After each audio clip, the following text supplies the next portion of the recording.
Welcome YouTubers to another episode in my Grammar Hero series. In today's video, I'm going to show you the solutions to the mathematics knowledge subtest of the second practice test on my website. In case this is your first time finding my channel, I recently created a website called mastertheasvab.com. There you can take 3 full-length practice tests as well as approximate your AFQT score. All that said, let's go ahead and get started with today's video. Question 1 says express 157% as a decimal. Okay, so in case you don't know how to do this, you need to be aware of the fact that all fractions can be converted to decimals by placing them over 100. So in this case, we would place 157 over 100, and whenever you divide something by 100, all you really do to express it as a decimal is to take the decimal place, which is right here, and shift it to the left however many zeros there are here.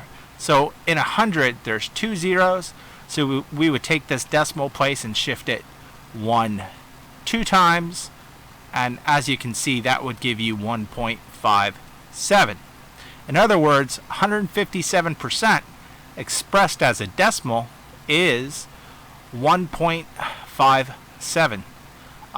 To give you another example, let's say I asked you to express 50 over 100 as a decimal. Again, there are 2 zeros in 100. The decimal is right there. Shift it to the left 1, 2. 50 over 100 is the same as the decimal 0.50. Let's say I gave you 1432 over 100 and asked you to express this as a decimal. Same principle, 2 zeros in 100. The decimal place is right here. We shift it to the left 1, 2 because there are 2 zeros in 100. That decimal would be 1432. Again, you have to get good at doing mental math, because the other way to do this one would be to regard 157 over 100 as long division, namely 157 divided by 100, and as you could probably tell, that would take quite a bit of work to do. So again, anything that's being divided by 100, just shift the decimal to the left 2 times and be done with it. Okay, so moving on.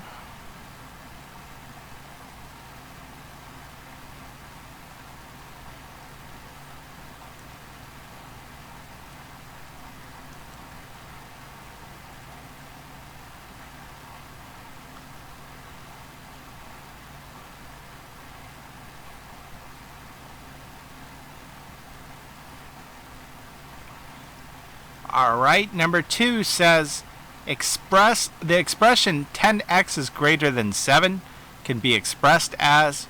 So basically you have to convert this word problem to you have to convert this word problem into an equation. 10x is greater than 7. Now the ASVAB will try to trick you, because it won't give you this per se. So you'll see that 7 is greater than 10x. That's not what it says. 10x is greater than or equal to 7. Again, we're just looking for greater than. Again, this is greater than or equal to. And we can see that they just took this 10, moved it over here, and wrote it as 7 is less than 10x, which is the same as 10x is greater than 7. So be mindful of that.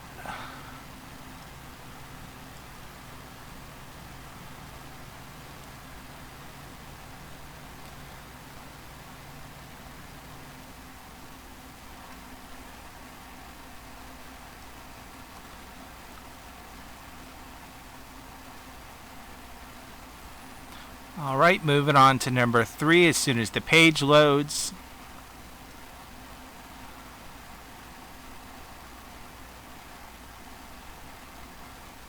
Okay. Number 3 says the complement of an 80-degree angle is. So again, this is testing your knowledge of geometry. More specifically, it's testing your knowledge of the definition of complementary angles. As I mentioned in the first practice video that I uploaded the other day, there are 2 types of angles with which you need to be familiar. Supplementary angles, which add up to 180 degrees, and complementary angles, which add up to 90 degrees. So in this case, we know that we're dealing with an angle that's going to be 90 degrees since it's complementary, and we're given 80, so we can go 80 plus the complement of 80 is going to be 90. Again, these are degrees, so we would subtract 80 from both sides. This crosses out. We're left with x equals 90 minus 80, which is 10. So the complement of 80 degrees is 10, and that problem's pretty straightforward. So let's go ahead and move on. Again, supplementary add up to 180 degrees. Complementary add up to 90 degrees.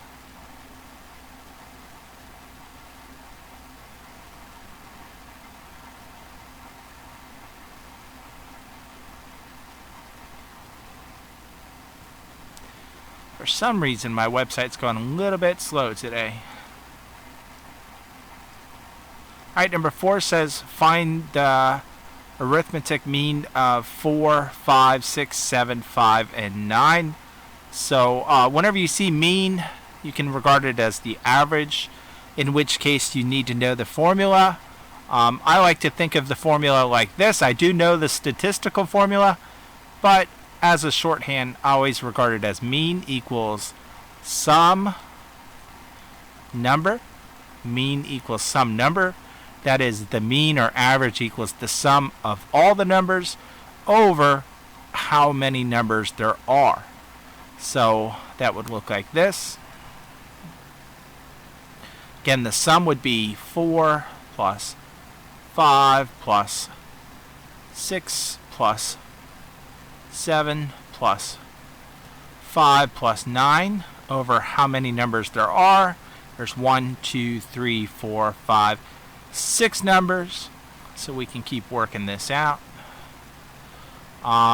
Let's go ahead and do it the easy way. 5 plus 5 is 10, 6 plus 4 is 10, and 7 plus 9 is 16. 10 plus 10 is 20, plus 16 is 36. Of course, we have it all over 6. So we have 36 divided by 6. 36 divided by 6 is simply 6. Okay? Again, that's a fairly straightforward problem. Admittedly, this second practice test is pretty straightforward.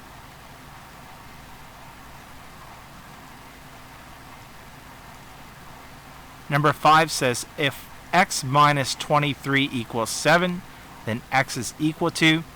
So this, it turns out, is a one-step equation. That is, it's going to take us one step to solve this problem, or this equation. Again, we have x minus 23 equals 7. The goal in equations in which x is not by itself is to get x by itself. So to do that, we're going to add 23 to both sides. Negative 23 plus positive 23 crosses out. That's 0. We're left with x equals 7 plus 23. 7 plus 23, of course, is 30. When you take the computer adaptive test, don't be too surprised if the first few questions are very straightforward and easy. Again, it's a computer adaptive test, so that means the better you do, the harder the problems are going to be toward the end of the test, or the section. So just bear in mind, everyone starts out with easy questions. If you're ending the subtest with very difficult problems, chances are you're going to score pretty high.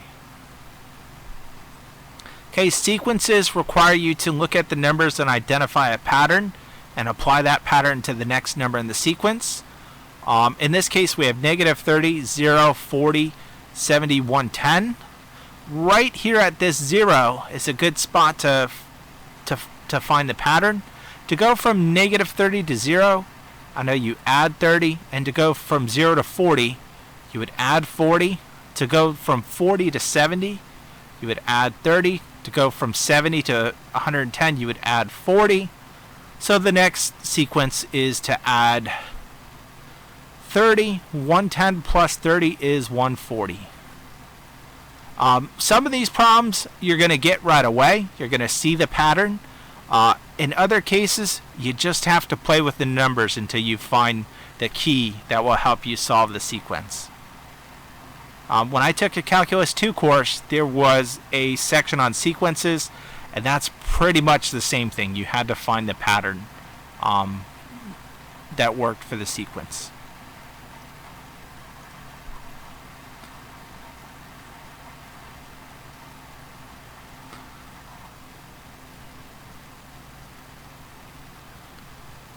Which of the following fractions is the largest?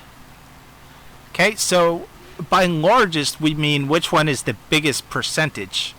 Okay, so like 3/4 we should know is the same as 0.75 or 75%. Okay, and again, all fractions can be converted to decimals either by doing the long division or by putting them over 100. So let me show you how to do that with 2/5 to illustrate that point. Again, to make this a percent, we can do 2 divided by 5, which would look like this. 2 divided by 5.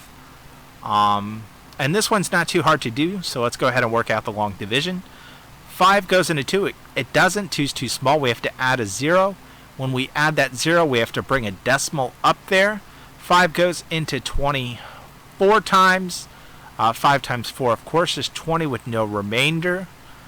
So we know 2/5 is the same as 0.4 or 40%.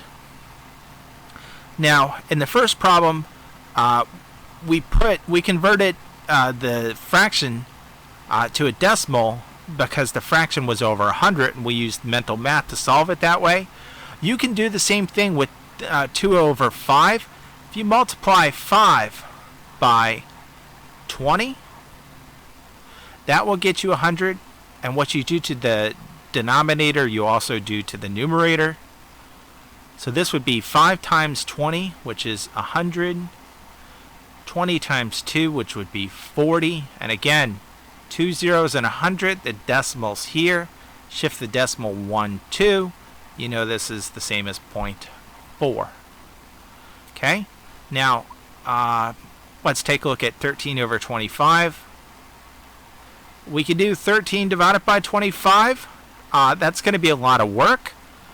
Since 25 we know is a factor of 100, let's go ahead and use this method to make the problem a little easier. More specifically, let's multiply 25 by 4. And what we do in the denominator, we also have to do in the numerator. 25 times 4, of course, is 100. And 13 times 4, you should be able to do in your head. 4 times 3 is 12. You have a 1 to carry. 4 times 1 is 4 times 1 is 4 plus 1 is 5. So this is, oh, we're not there yet. Now we got the 2 zeros to contend with. Decimals here, shift it 1, 2. This is the same as 0.52 or 52%. Okay. Now we can apply the same principle of shifting decimal places to convert this last one to a decimal. Specifically, let me show you what that looks like. We have 890 over 1,000. Now I shifted the decimal place 2 times because there was 2 zeros in 100. In 1,000 there are 3 zeros, and in light of that I'm going to shift the decimal, which is right here, 1, 2, 3 times. So this is going to be 0.89. Okay. Alright. And as you can see, that is, of all of these, the biggest fraction. Okay? So, again, you're either doing the long division to convert the fraction to a decimal, or you're putting it over 100 and using mental math to figure out what the percentage is. But either way, you do have to do this. You can't just say this is a big number, so that's the biggest fraction. No, they're talking about in terms of decimals and percents, not just by the size of the numbers. Okay?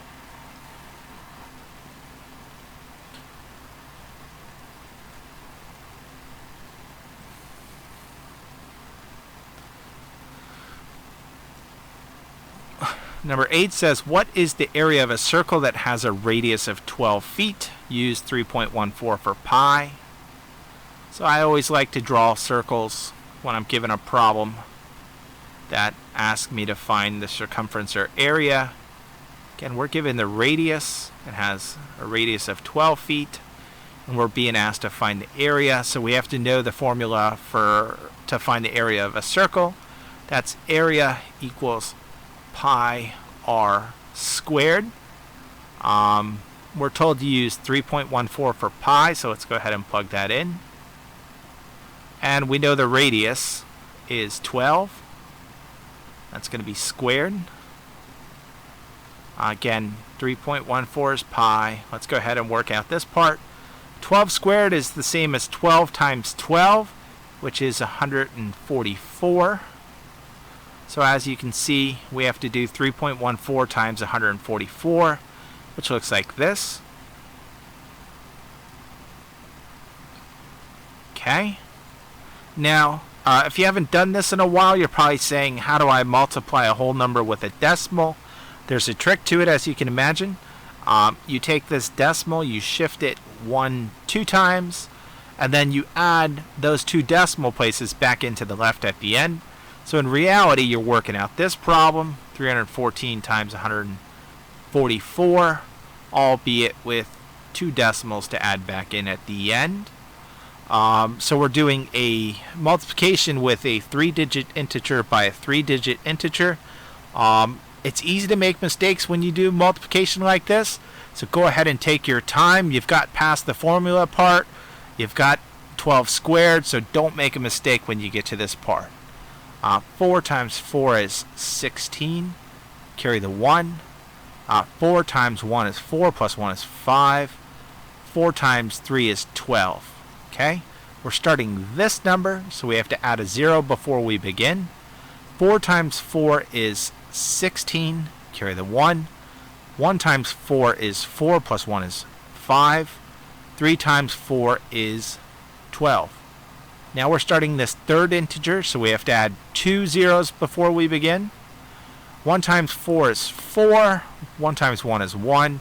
3 times 1 is 3. Let's go ahead and add up all of this. And take a look. This last integer and all the answers is different for this first one and the same for these 3. So if we add this up and we get a 6 here, we can stop. We know we're at the right answer choice. Okay, 6 plus 0 is 6. 5 plus 6 is 11. Carry the 1. 5 plus 4 is 9. Plus 1 is 10. Plus 2 is 12. Carry the 1. 2 plus 2 is 4. Plus 1 is 5. And 3 plus 1 is 4. Shift our 2 decimal places back into the left, 1, 2, and we can see that's 452.16. Okay?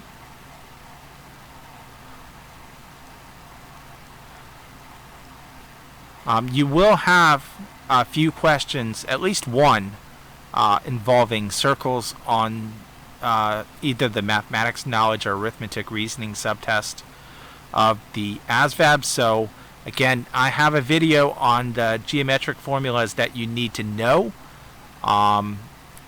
Those are the bare minimum that you need to know. But do take a look at that video if you're interested in the formulas you need to memorize.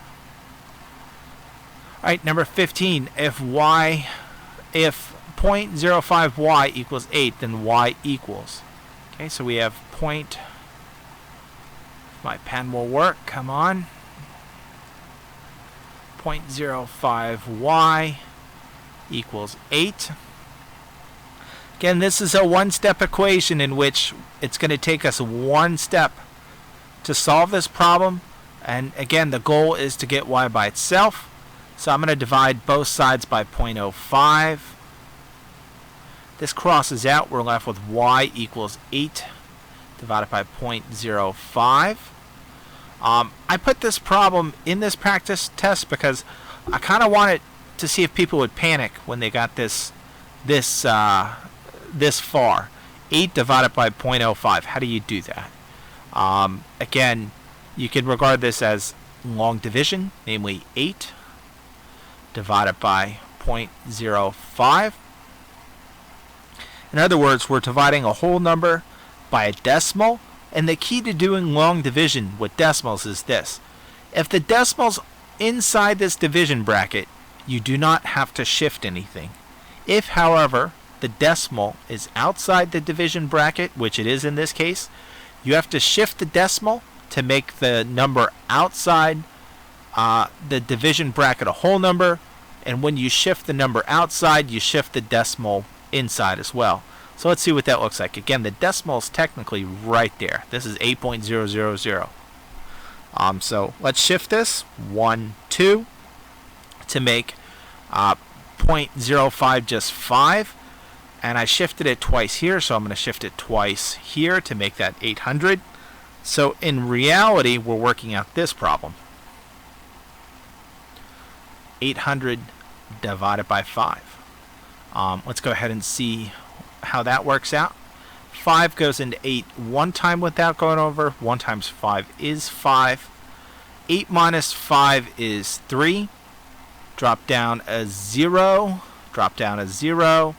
5 goes into 36 times. Therefore, 5 goes into 360 times. 60 times 5 will be 300. So there's no remainder. And you can see 800 divided by 5 is 160. And in light of the fact that we shifted our decimals, we're done. Okay? I do have a video, I believe, on my channel already about how to deal with decimals. And in that video, I do talk about how to do long division with decimals, including this topic that I just mentioned right here. Okay?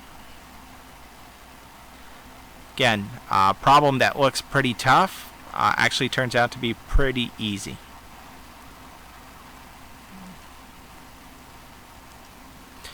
Alright, so whenever you see stuff jumbled up like this, you should kind of recognize that this problem is testing your knowledge of the order of operations. That is, it's testing your knowledge of the order in which you're supposed to work out this problem. And that, in case you remember it, in case you don't remember it, is please excuse my dear Aunt Sally. That is, you work out these problems by doing what's in parentheses first, exponents next. Multiplication and division are considered equivalent. So you work out multiplication and division from left to right. And similarly, addition and subtraction are considered equivalent. So in the problems, you work them out from left to right. That said, let's take a look at what we have. We have 5 plus 1, 100 divided by 2, 8 minus 7, 3 plus 7x, all in parentheses. So the first thing we're going to deal with is going to be these parentheses. Let me write this over here so we have some space to work with.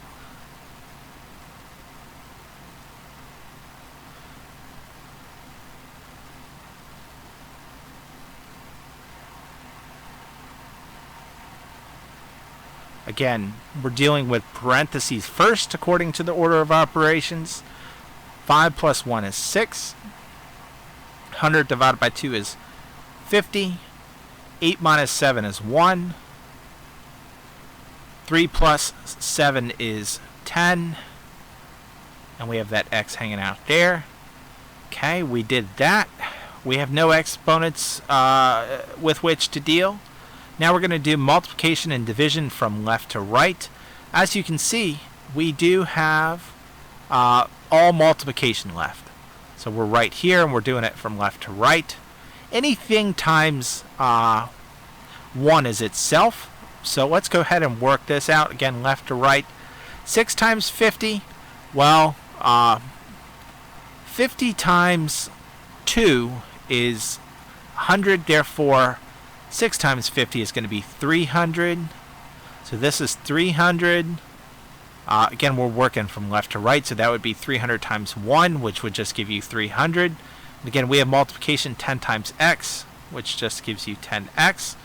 Now we're solving for just x. We're going to divide both sides by 10.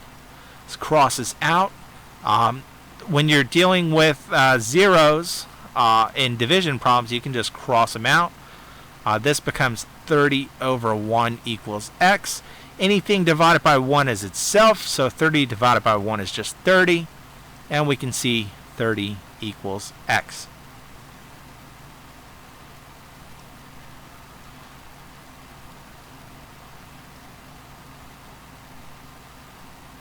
Okay. Number 11 says, in which quadrant would the coordinates negative 540 be located? So we're given an ordered pair.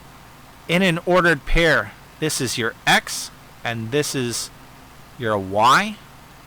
X tells you how far left and right you're going to move on a coordinate plane, and y tells you how far up and down you're going to move. So we have some coordinate plane here. This is quadrant 1. This is quadrant 2. This is quadrant 3. And this is quadrant 4.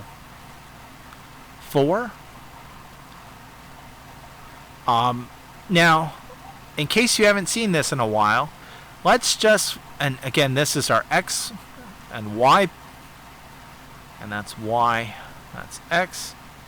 In case you haven't seen this in a while, let's just focus in on our x-plane, and this, of course, is 0.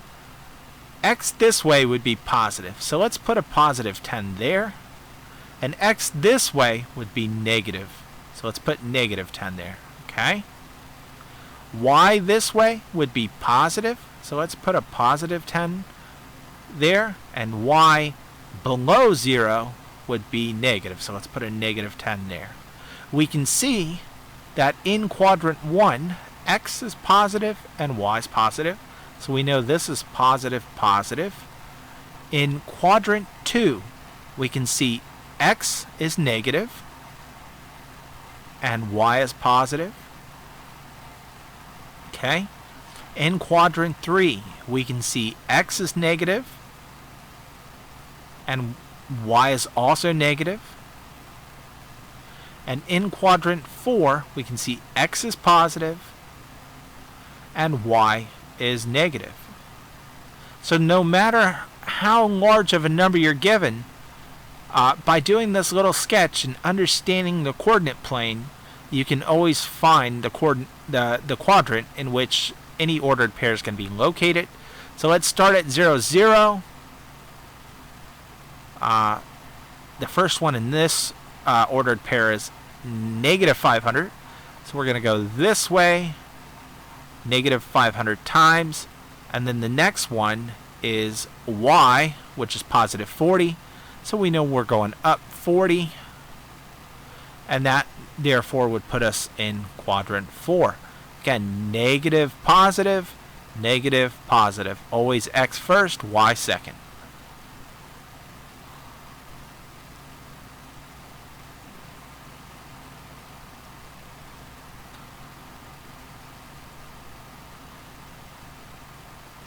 Okay, so number 12 says write 0.00000000 and so on 4932 using scientific notation. Regardless of whether you're doing a really small number or a really large number, you're always going to have this form for scientific notation. some number which is going to have one integer in front of the decimal, followed by two or more numbers after the decimal, times 10 to some power. Okay? So again, some decimal here with the only one integer in front of the decimal times 10 to some power, which can be positive or negative. Right away, we can see that this is not in this form. Okay? So those are not answer choices. And similarly, we know this is positive and this is negative. So we have to kind of decide which of these is going to be correct. So let's go ahead and try to use this as a roadmap. We have 4.932 times 10 to the negative 16. The way you read this is as follows. This says you have, and let me put the other one down here to help explain it a little better, since they're pretty similar. You basically use these as guides. You read this as 4.932 times 10 to the negative 16.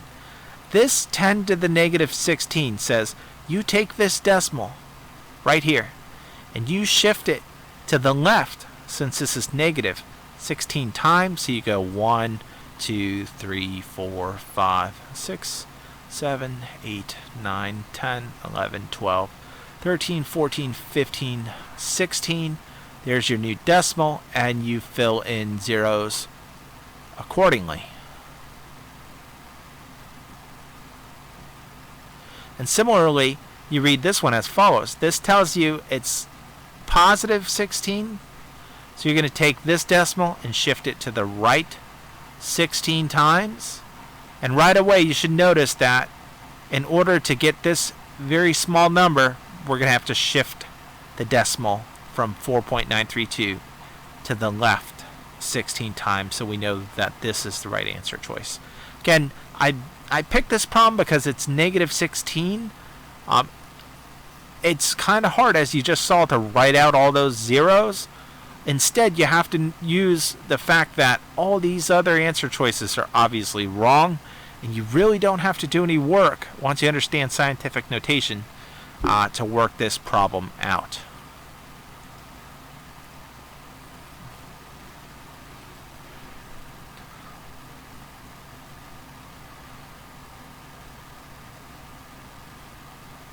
Okay.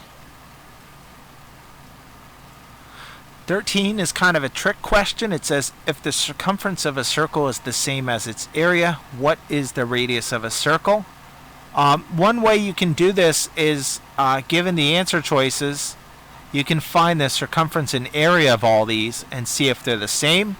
So again, let's go ahead and do that. Circumference equals 2 pi r.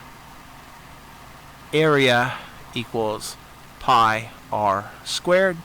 And as soon as we find one of these cases where the circumference equals the area, we know we've answered the question. So in this case, we got 2 pi, and the radius is 1, which is just going to be 2 pi.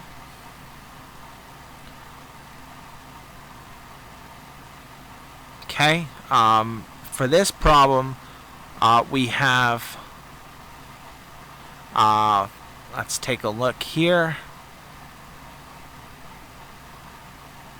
We have pi r squared, so this is going to be pi 1 squared, which is just going to be pi. So those are not equivalent, so we know that's not the right answer choice. Let's go ahead and plug 5 in for our radius. This is 2 pi times 5, so it's going to be 10 pi. Again, we're dealing with pi 5 squared. This is 25 pi.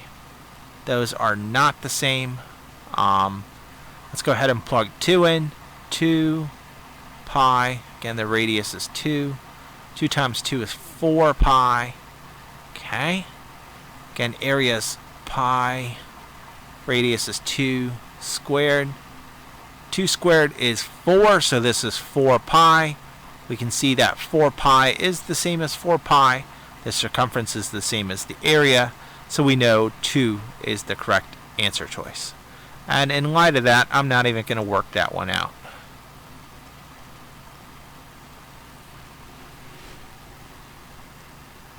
Again, time is of the essence on these computer adaptive tests.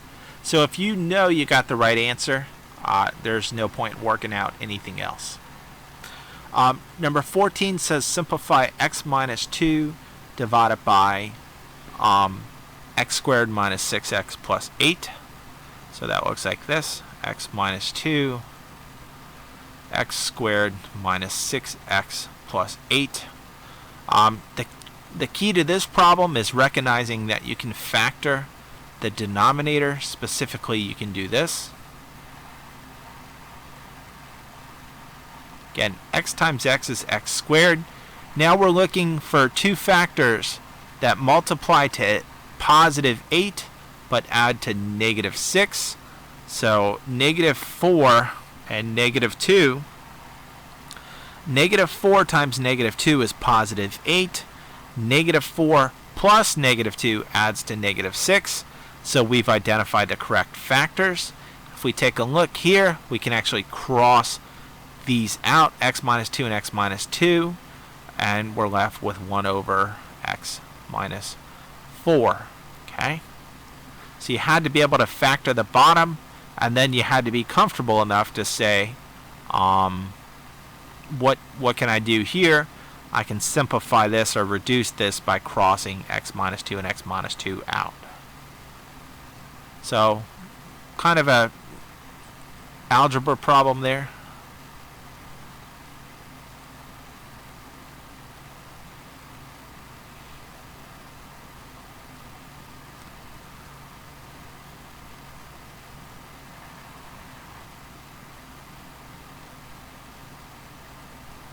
All right. This is probably my favorite question on the practice test because it really does require some critical thinking. Namely, it's testing your knowledge of area as well as perimeter of squares.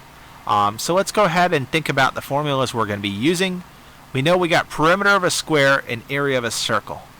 Area of a circle is pi r squared, and the perimeter of a square is just side plus side plus side plus side. And that doesn't fit, so let me squeeze it in there.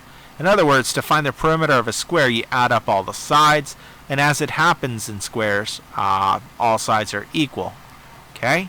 But in this case, we're told in the figure below, the area of circle O, this is O right there, is 144 pi. The perimeter of the square ABCD is, so we have these two shapes. We have a circle, and we have this square. Okay, so again, perimeter, side plus side plus side plus side. So we're going to have to find the side of this square, and we're also going to have to find something that's going to help us find the side of a square. We're told that the area of the circle is 144 pi. And so we know area is pi r squared. So in other words, we know that this 144 is r squared. So we know it's going to look like this. Area equals pi 12 squared. Again, 12 squared gets you 144. So we know the radius of this circle is 12. Okay? Again, you just have to be able to see that they're giving you the area. You know the area is pi r squared. So we know this is a square, and the square root of 144 is 12. So we know our radius is 12. Now, let's take a look at this drawing. We know our radius is 12. Our diameter is twice our radius, so that's going to be 12. And take a look. From here to here is one side of a square, so 12 plus 12 is 24. We know one side of a square is 24. All the sides are equal, so that's 24. That's 24. That's 24. So to find the perimeter, we're doing side plus side plus side plus side. We have all of our sides, so the perimeter is going to be 24 plus 24 plus 24 plus 24. You can do it this way, or you can do 24. It's there 1, 2, 3, 4 times 4. 24 times 4 is 4 times 4 is 16. Carry the 1. 2 times 4 is 8 plus 1 is 9. 96. So we know the area of the square is 96. To find it, we got the radius of the circle, which we found the diameter by doubling. The diameter was equivalent to the length of one side of a square. Then we use the perimeter formula to add up all the sides to find the perimeter of the square.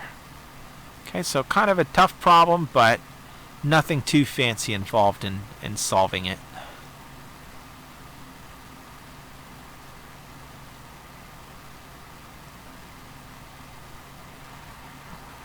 Oh, I grabbed my pen too early. Let's go ahead and try that again.